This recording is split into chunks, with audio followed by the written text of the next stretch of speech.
So, as I've been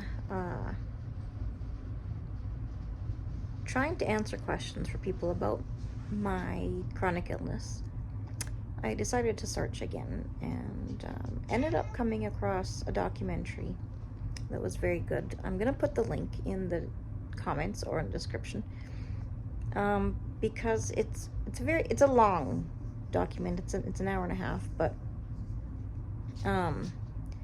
very important to understand chronic fatigue syndrome, and it's got another name that it originally had. I have to look that up and I'll share.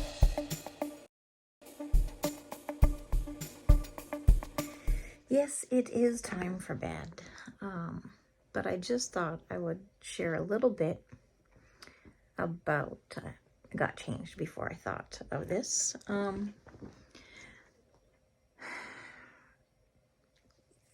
Nope.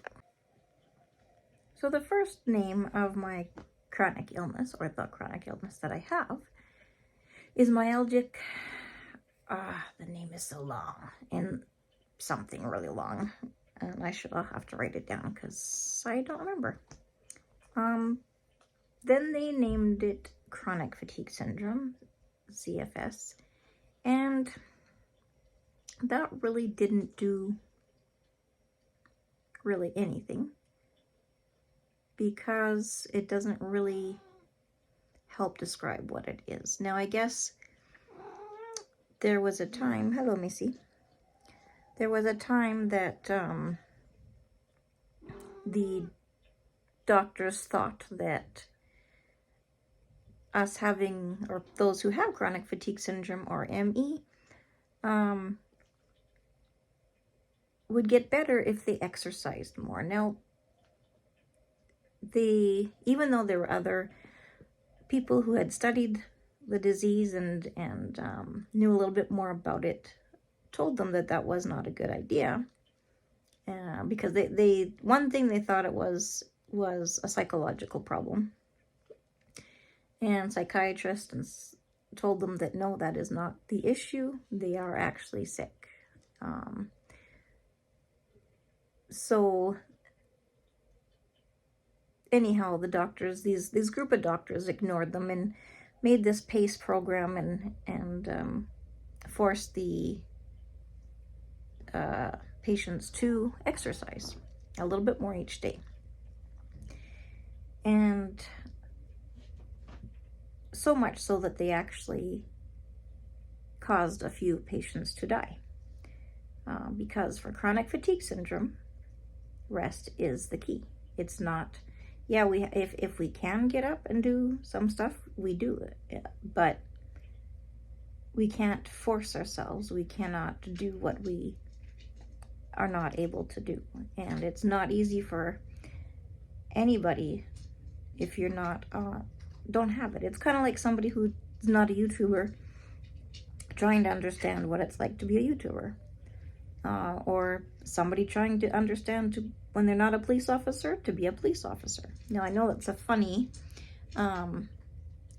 analogy, but when you don't have something, it's hard to explain what it's like. Now, we understand the concept of cancer,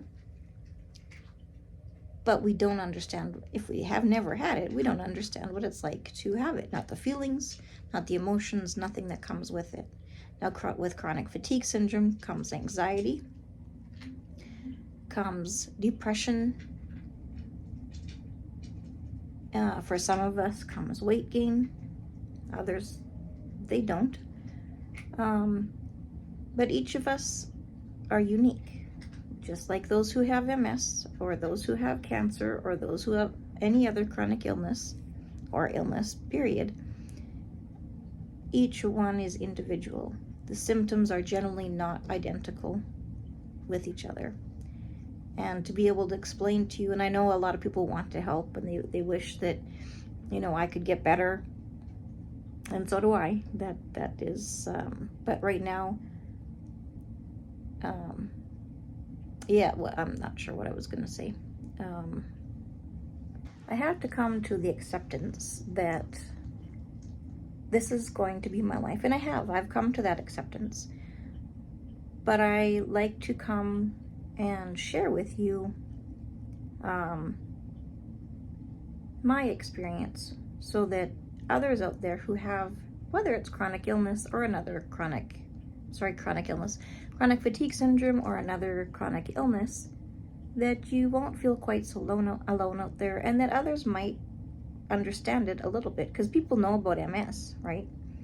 But people are still, making and selling shirts that's say things like, I'm not drunk, I just have MS, not just, but I have MS, or different things like that, and really trying to get that awareness out there. And that's what I would like to do with CFS, because it's only been in the last few years, I'm thinking 7 years if I remember correctly, if not I have to check again, that CFS has actually been considered a actual disease. And the disease has been around since the early 1900s.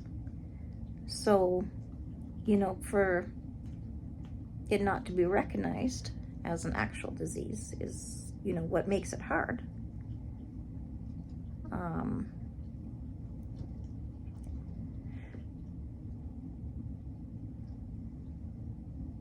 So the reason that I wanted to make videos on showing what I do in a day, and I have showed other videos of me sleeping and basically resting the whole day, because when I moved in here with my daughter and son-in-law, that's basically all I did was rest.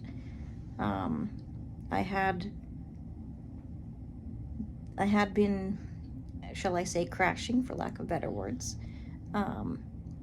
for a few months before I even recognized that I was crashing, as this is such a intense disease that it took me a while to comprehend it, to understand it, and I'm starting to learn my norm and accept that I have to do what I have to do, whether for myself, whether anybody else understands. And most people in my family, even those who have chronic fatigue syndrome, don't understand what I have, and that's okay. It's not an easy disease to explain or describe to anybody, and like I said, each of us have our own symptoms or side effects or whatever of chronic fatigue syndrome. So yeah, it's a complex disease. Doctors are still baffled by what brings it on. Many people have different, or doctors have different ideas or reasons that they think causes it. So there's not really any concrete evidence yet of what causes chronic fatigue syndrome. So, but in this the documentary that I watched, they actually used the same analogy that I used in a couple videos ago, which I will put at the end of this video. And that's that we are like a battery that is half, at the highest, it's at half full. But then it gets used up quite quickly. And there's severe chronic fatigue syndrome, and there's mild chronic fatigue syndrome. I would probably be mild, and others are severe. I haven't been told which I am, but I would say I am more severe than I was a year ago, but I'm not as severe as others. I'm not on oxygen. I'm still able to get up and do some stuff during the day. And this is something that can hit you at any age. There's no age limit to this. There's 10-year-olds, 4-year-olds, 14-year-olds, and older people who have this. And yeah, it's life. It's our norm. And I appreciate all the well wishes. But basically, where I'm at is I will eat healthy. I will not give up. I will continue pacing myself, taking the rest that I need.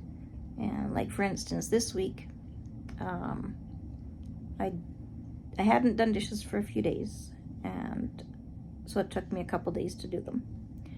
And then I did laundry on one of the same days that I did the dishes, the second day of dishes. And then today I was able to make supper. So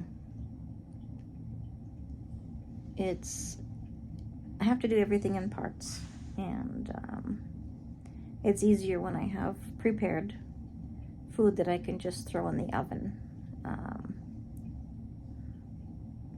So yeah, it's not, yeah, that's all I can tell you. I'm still learning about it. It's so in depth. Like I said, it's not a disease that they have all the answers for. There's no cure. I mean, there are people out there who say they have been cured. That's my hope for me. I don't want to obviously be like this. I used to be a go-getter and go nonstop, and now I am where I am.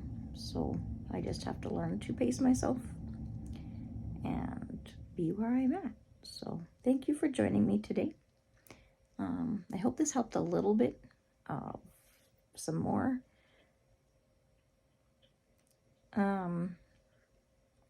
Yeah, I really hope that you all have a wonderful day. And I love you all. I love you individually who's watching this. I appreciate each and every one of you. And I wish that you all have a wonderful weekend. Today's Friday.